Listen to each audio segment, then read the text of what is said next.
अगर आप सही टाइम पे अपना सही इंटेलेक्ट यूज़ नहीं कर पाते हैं, अगर आपकी एनालिटिकल पावर जो है बहुत ज़्यादा स्ट्रॉन्ग नहीं है, अगर आप उसमें चैलेंजेस फील करते हैं, तो ये सारे लक्षण बताते हैं कि आपकी कुंडली में जो मरकरी ग्रह है वो पीड़ित अवस्था में बैठे हैं। तो माँ स्कंद माता की आराधना से आपका वो बुद्धि, आपको वो विवेक मिलेगा कि आपको किस समय क्या शब्द क्या बोलने शब्द का हैं प्रयोग करना है। और बिल्कुल किस सही, लिमिट में बोलने हैं। बिल्कुल सही कहिए।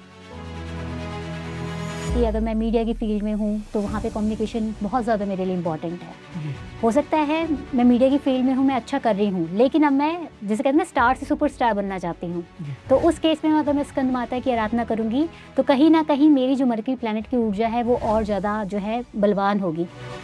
कि मानसिक जप, यानी कि ना मेरे होठ हिल रहे हैं, मैं एकदम शांत बैठी हूँ, वो मंत्र मेरे मन ही मन चल रहा है। तो क्या होता है कि जब कोई भी इस साधना के क्षेत्र में आता है तो उसकी शुरुआत में राधे राधे, जय माता दी। मैं हूँ प्रेम कुमार मिश्रा और नवरात्रि साधना की श्रृंखला में अब हम आगे चलेंगे। अभी तक हमने जाना कि माँ कुष्मांडा की साधना हमारे जीवन में क्या महत्व रखती है, किस प्रकार उनकी साधना करके हम लाभ प्राप्त कर सकते हैं। और इसी श्रृंखला में आज हम चर्चा करेंगे माँ स्कंद माता पर, कि माँ स्कंद माता की हम साधना किस प्रकार कर सकते हैं, किस प्रकार अपने जीवन में लाभ ले सकते हैं। और चलिए चलते हैं शिल्पिया जी के पास। शिल्पिया जी, राधे राधे। राधे राधे प्रेम जी, राधे राधे टू एवरीवन, शिवाय गुरुवे नमः। तो अगर हम बात करते हैं अपने नवरात्रि के पंचम दिवस की तो वो माँ स्कंद माता को समर्पित है। तो जैसा कि नाम में ही है स्कंद माता, यानी स्कंद की माता। स्कंद जो नाम है वो है भगवान कार्तिकेय का। तो क्योंकि वो कार्तिकेय की माँ थी, जब कार्तिकेय जी का जन्म हुआ तो उनको नाम स्कंद दिया गया, तो इसलिए माँ का जो नाम है वो स्कंद माता पड़ा। तो शिल्पिया जी, ये जो माँ का स्कंद माता नाम पड़ा, तो क्या इसके पीछे कोई पौराणिक कथा भी है? पुराणों में कुछ विवरण भी मिलता है इसका? कृपया इसके बारे में बताइए। बिल्कुल प्रेम जी, तो जैसे मैंने बोला कि माँ के जो पुत्र हुए, कार्तिकेय जी जो हुए, उनका नाम था स्कंद। तो उनके जन्म से रिलेटेड एक कथा है। तारकासुर नाम का जो एक राक्षस था, तो उस राक्षस को ये वरदान मिला हुआ था कि उसकी मृत्यु सिर्फ पार्वती माँ और महादेव के पुत्र के द्वारा ही होगी। तो उस समय जो है महादेव जी समाधि में थे। तो अब जब महादेव समाधि में थे तो तारकासुर बहुत प्रसन्न हुए कि अब तो मेरे ये अंत हो ही नहीं सकता है। तो उन्होंने पूरी सृष्टि में हाहाकार मचा दिया, सृष्टि को पूरा तहस-नहस करना शुरू किया। तो इससे सारे देवतागण जो हैं वो बहुत परेशान हो गए, क्योंकि उन्हें लगा कि राक्षस गण जो है देवतागण पे भारी पड़ जाएंगे और हमारी पूरी जो है अंत, उन्हें अपना समीप दिखने लगा। और उन्हें इस वरदान का पता था कि सिर्फ तारकासुर का वध जो है महादेव और गौरी माँ के पुत्र के द्वारा ही किया जा सकता है। तो वो माँ गौरी के पास पहुँचे अपनी इस प्रार्थना को लेके कि हे माँ गौरी, हमारी अब ये दुविधा है, अब इस दुविधा से आप ही हमें निकाल सकती हैं, क्योंकि जब तक महादेव जी समाधि से नहीं निकल के आएंगे तब तक तो आपका पुत्र आएगा ही नहीं, और अगर वो पुत्र आएगा नहीं तो ये तारकासुर तो तब तक पूरी सृष्टि का वो विनाश कर चुके होंगे। शिल्पिया जी, इसमें मुझे याद आया, ये जो आपने बताई कथा, ये शिव पुराण में कथा मुझे याद आ गई। उसमें भगवान शिव की जो 10,000 वर्ष की समाधि लगी, उस समाधि के बाद में वो समाधि टूटने का नाम ही नहीं ले रही थी। और इधर तारकासुर ने तबाही मचा रखी थी, देवताओं को बंदी बना लिया और इंद्र के सिंहासन पर भी बैठ गया। और उसके बाद में ये सब देवताओं ने मिलकर के प्लानिंग की कि जो कामदेव हैं, कामदेव को भेजो और वो महादेव का जो उनकी तपस्या है उसको भंग करें। और जब वो भंग होगी तपस्या और उनमें काम विराजमान होंगे, वो तभी माता पार्वती के साथ में और वो आएंगे और तभी भगवान कार्तिकेय का जन्म होगा। तो इसमें क्या हुआ शिल्पिया जी, कि कामदेव ने पूरी ताकत लगा दी महादेव की तपस्या भंग करने के लिए। और अंत में उसने देखा कि अब महादेव अपनी आँख ही नहीं खोल रहे हैं, उनकी तपस्या भंग ही नहीं हो रहे हैं, क्योंकि उनके अंदर तो काम कहीं है ही नहीं, वो तो भगवान के ध्यान में लीन थे। तो वहाँ पर जब कामदेव ने अपनी मर्यादाओं का उल्लंघन कर दिया, पूरे ब्रह्मांड में अपनी शक्ति को फैला दिया, और फैलाने के बाद में जब उसने बाण मारा, कामदेव वाला जो अपना बाण जो उसने इस्तेमाल किया, भगवान शिव के हृदय में लगते ही क्रोध के मारे उनकी आंख खुली और तीसरा नेत्र खुला। तीसरा नेत्र खुलते ही कामदेव भस्म हो गए। जब कामदेव भस्म हो गए तो पूरे संसार में हाहाकार मचा कि भाई जब काम ही खत्म हो गए तो सृष्टि कैसे बढ़ेगी आगे। और जब सृष्टि नहीं बढ़ेगी तो सृष्टि का नाश हो जाएगा। और वहाँ पर कामदेव की पत्नी रति, वो रोती चिल्लाती विलाप करते हुए आई, भगवान शिव के चरणों में गिर गई और उनसे विनती करने लगी। उसके विनती करने के बाद महादेव दयालु हैं ही, उन्होंने उनको फिर वरदान दिया कि ठीक है, अब आज से तेरा पति जो है वो सूक्ष्म रूप से सबके हृदय में विराजमान रहेगा। तो आप देखिए, काम सबके हृदय में विराजमान है। और ये वरदान भी दिया कि जब कृष्ण अवतार होगा तो कृष्ण अवतार में तेरा पति प्रद्युम्न नाम से भगवान कृष्ण के यहाँ जन्म लेगा, तब तेरी मुलाकात उनसे होगी।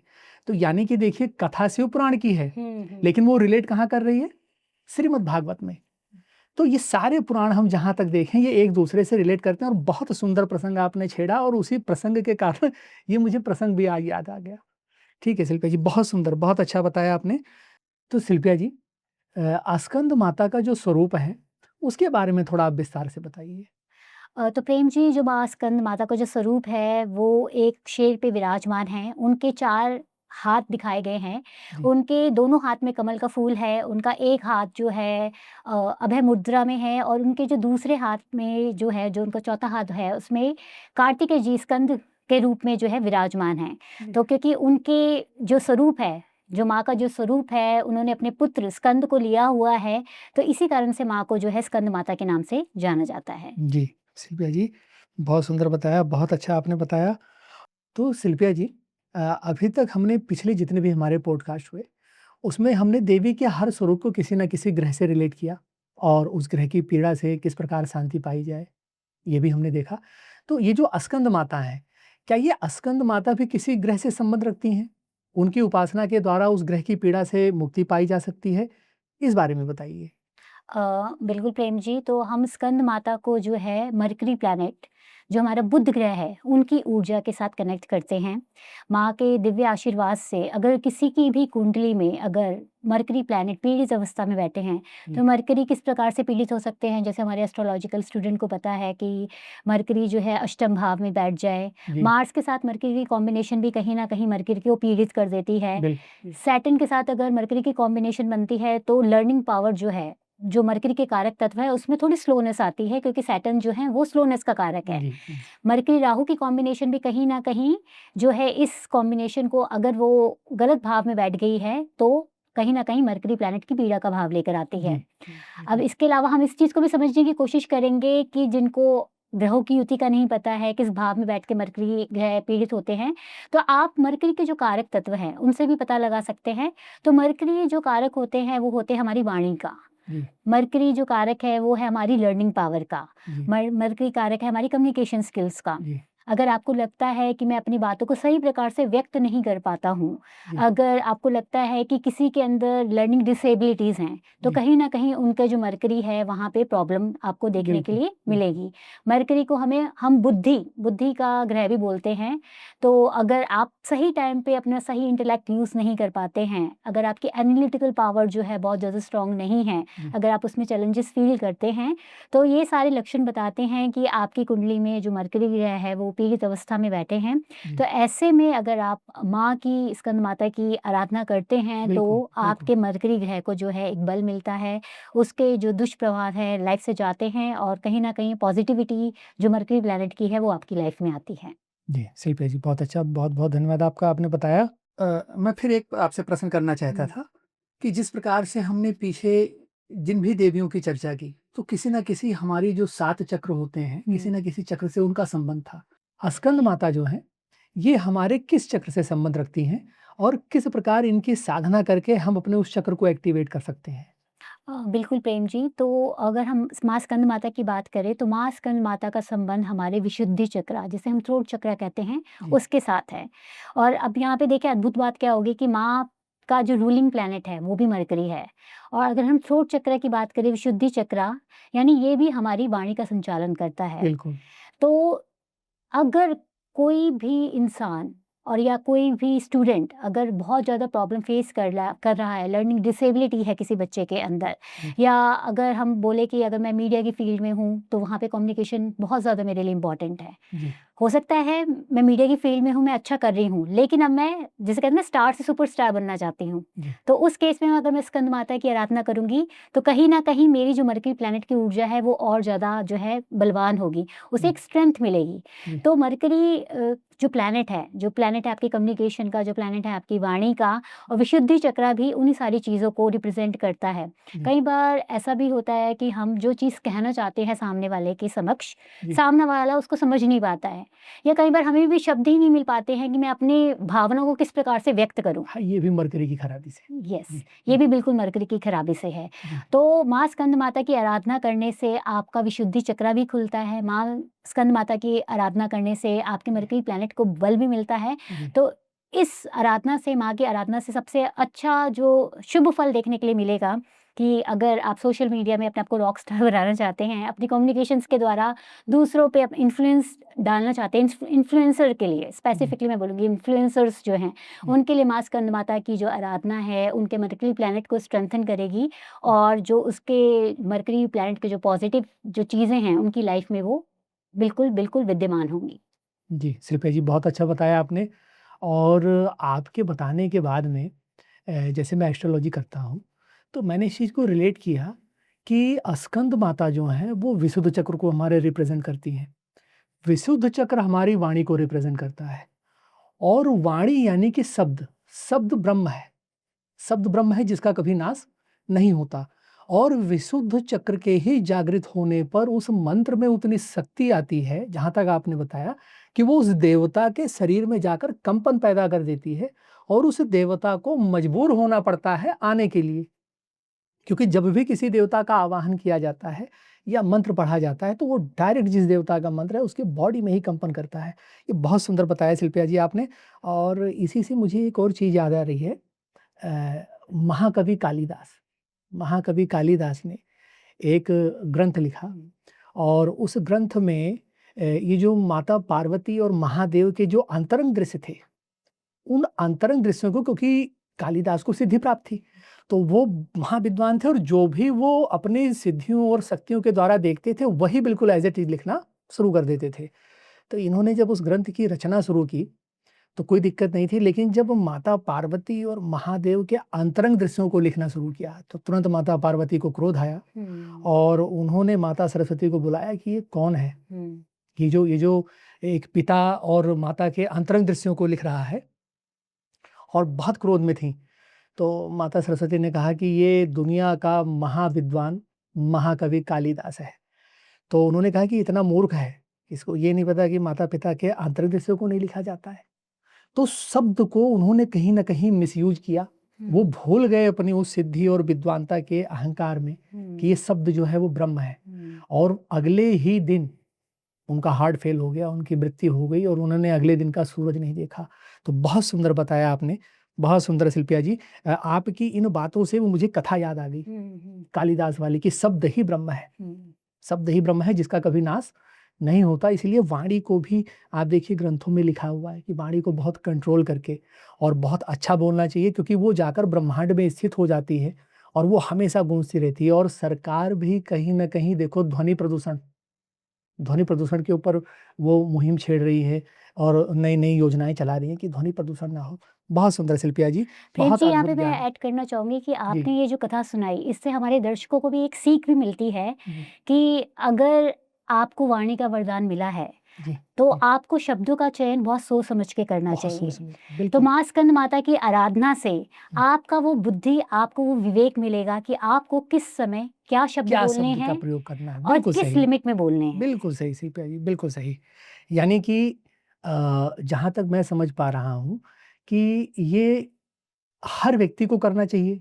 अगर मैं करेक्ट है तो आप इसको थोड़ा विस्तार से नहीं, आप इस पर। बिल्कुल प्रेम जी, क्योंकि वाणी हर हर हर एक के जीवन का आधार है, चाहे वह एक जी। छोटा से छोटा बच्चा हो या वृद्ध से वृद्ध इंसान हो। जी। गलती ऐसा नहीं है कि वृद्ध इंसान से नहीं होती, उनसे भी होती है। जी। छोटे बालक को हम सिखा सकते हैं, बिल्कुल। लेकिन मैं मैच्योर हूँ, मुझे सिखाना आपके लिए शायद ज़्यादा कठिन हो जाएगा, ये जी, चीज़ है। जी, तो अगर हम माँ स्कंद माता की आराधना करते हैं तो वो जब हम कंट्रोलर जो खुद ही कंट्रोलर है हमारे विशुद्धि चक्रा की, कंट्रोलर है हमारे मरकरी प्लैनेट की, तो जी, जब मैं बोलती हूँ कि साधना के मार्ग से जब हम हुँ, अपनी डोर अपने ईष्ट को दे देते हैं, हुँ। तो फिर हमें चिंता की आवश्यकता नहीं होती है, क्योंकि उन्हें पता है कि हमारी डोर को कब लगाम लगानी है।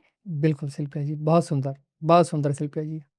तो शिल्पा जी मैं ये जानना चाहता हूँ, हमारे दर्शक भी जानना चाहेंगे कि जब स्कंद माता जो हैं, वो हमारे विशुद्ध चक्र को रिप्रेज़ेंट कर रही हैं और वाणी की देवी हैं, अधिष्ठात्री हैं और वाणी का बहुत बड़ा महत्व है क्योंकि वाणी के ही कारण आदमी का जीवन स्वर्ग बन जाता है, वाणी के ही कारण व्यक्ति का जीवन नरक बन जाता है।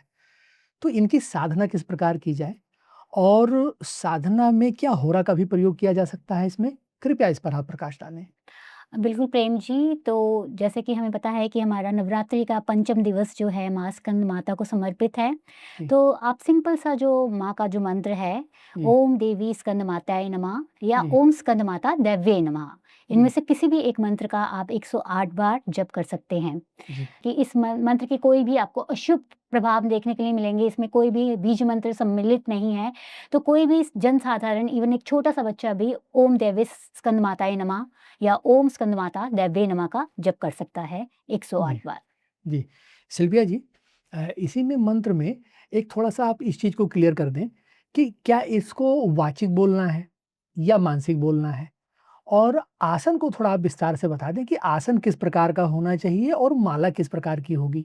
क्योंकि ये थोड़ा महत्वपूर्ण है ताकि जो हमारे दर्शक हैं वो भी इस चीज़ को समझें कि हाँ, माला का क्या महत्व है, आसन का क्या महत्व है और मानसिक बोलना है कि इसको वाचिक बोलना है यानी बोल करके इसको करना है, इसको थोड़ा आप विस्तार से बता दें। अगर आपने ये टॉपिक छेड़ ही दिया है तो मैं थोड़ा इसको विस्तार में बताना चाहूँगी। जब हम मंत्र साधना की बात करते हैं, हुँ, तो मंत्र को हम 3 प्रकार से बोल सकते हैं। एक होता है हमारा वैखारी जप, यानी कि जब हम मंत्र को बोल-बोल के वाचिक रूप से बोल रहे हैं, ओम नमः शिवाय, ओम नमः शिवाय, ओम नमः शिवाय। यानी मैं बोल रही हूँ, मैं यहाँ बैठ के बोल रही हूँ, आपको बैठ के सुनाई दे रहा है। तो जी, ये हमारा वैखारी जप होता हैगा। जो दूसरे प्रकार का जो जप होता है, वो होता है हमारा उपांशु जप, जिसमें जी, सिर्फ़ हमारे होंठ हिलते हैं और जैसे मैं बोल रही हूँ, ओम नमः शिवाय, ओम नमः शिवाय, मतलब बहुत धीरे-धीरे मैं बोल रही हूँ, उस जप को सिर्फ़ मैं सुन पा रही हूँ। अगला जी, इंसान जो मेरे सामने बैठा है, वो सिर्फ़ ये देख पा रहा है कि मेरे होंठ जो हैं सिर्फ़ हिल रहे हैं। जी, तीसरा जप जो आपने बोला कि मानसिक जप, यानी कि ना मेरे होंठ हिल रहे हैं, मैं एकदम शांत बैठी हूँ, वो मंत्र मेरे मन ही मन चल रहा है। जी, तो क्या होता है कि जब कोई भी इस साधना के क्षेत्र में आता है, जी, तो उसकी शुरुआत हमेशा वाचिक जप से ही होती है। रीज़न क्या है कि जब आप वाचिक बोल रहे हैं, तो आप डिस्ट्रैक्ट फ़ील नहीं करते। अगर जी, मैं ओम नमः शिवाय, ओम नमः शिवाय, ओम नमः शिवाय, कोई अगर ज़ोर से भी बोलने लगा, मेरी मेरी ध्वनि बढ़ जाएगी, ओम नमः शिवाय, ओम नमः शिवाय, ओम नमः शिवाय, क्योंकि मुझे पता है कि किसी और की बात मुझे डिस्ट्रैक्ट कर रही है। ठीक बिल्कुल, है? बिल्कुल। तो साधना का जो सबसे पहला लेवल होता है, उसमें हम वाचिक जप ही करवाते हैं। जी, अगर मैं तीव्रता की बात करूँ, सबसे ज़्यादा तीव्रता मानसिक जप में होती है और उससे भी बड़ी तीव्रता उस मानसिक जप में होती है कि जब मैं अपनी आँखें बंद करूँ और मुझे अपनी आँखों के सामने ओम नमः शिवाय लिखा हुआ दिख रहा है। ये उसके भी सुप्रीम होता है। मतलब ये हायर लेवल भी ये बहुत हायर लेवल होता जी, है। अगर आप उस अवस्था में पहुँच जाते हैं, तो वही चीज़ कहते हैं ना, जैसे एक बच्चा स्कूल में जाता है, तो नर्सरी में भी जाने से पहले उसे प्ले स्कूल में भेजा जाता है। इसी तरह जब कोई साधना के क्षेत्र में एंटर होता है, अगर मैं उसे सीधे बोल दूँ कि मानसिक जप करो, उसके लिए बहुत चैलेंजिंग होगा। क्योंकि जब वो मानसिक जप करके अपनी आँखें बंद करके बैठने की कोशिश करेगा, आस-पास की ध्वनि उसे सुनाई देगी, उसका मन विचलित होगा, वो बिल्कुल। बिल्कुल फ़ोकस नहीं कर पाएगा। वाचिक जप से क्या होता है, आपका एक कनेक्शन स्टार्ट होता है उस मंत्र के साथ। धीरे-धीरे जब आप साधना के क्षेत्र में आगे बढ़ते हैं, तब हम कहते हैं कि अब आप उपांशु जप में आएँ। तो उपांशु जप में फिर अब आपका ध्यान लगने लगता है। फिर उपांशु जप से आप धीरे-धीरे आगे बढ़ के मानसिक जप में आते हैंगे। और मानसिक जप के बाद जो मैंने बोला कि वो अलग ही लेवल है कि जहाँ पे आप मानसिक जप में आँख बंद कर रहे हैं और आपको आपके सामने मंत्र दिख रहा है। और उससे भी जो परम स्टेट होती है, प्रेम जी, मैं आपको एक चीज़ कहना चाहूँगी कि जब हम बहुत ही हाई लेवल पे पहुँच जाते हैं, तो मैं आपसे वार्तालाप कर रही हूँ, पर मेरा मन मंत्र जो है, वो चल रहा है। आपसे वार्तालाप करते-करते भी मेरा मंत्र चल रहा है, इसे हम बोलते हैं अजपा-जप, जी, कि जप ना करते हुए भी मेरे अंदर वो जप चल रहा जब है, हो कि अब मैं जो है उस जप में सम्माहित हो चुकी हूँ। वो मंत्र मेरे अंदर इतना सम्माहित हो चुका है कि चाहे मैं किससे कोई भी बात कर रही हूँ, अगला इंसान सोचेगा कि ये तो मुझसे बात कर रही हैं, लेकिन उनको नहीं पता है कि मेरे अंदर वो जो मंत्र है, वो चले जा रहा है, वो स्वतः ही वो स्वतः ही चलने लगता हैगा। तो डेफ़िनेटली आई विल क्योंकि ये जो मंत्र है, देखिए, जो तांत्रिक मंत्र होते हैंगे, उनको हम कुछ-कुछ ऐसे मंत्र होते हैं जिनको हम बोलते हैं कि आपको वाचिक रूप से नहीं बोलना है, आप उपांशु रूप से बोलिए, क्योंकि उनकी ऊर्जा पे डिपेंड करता है।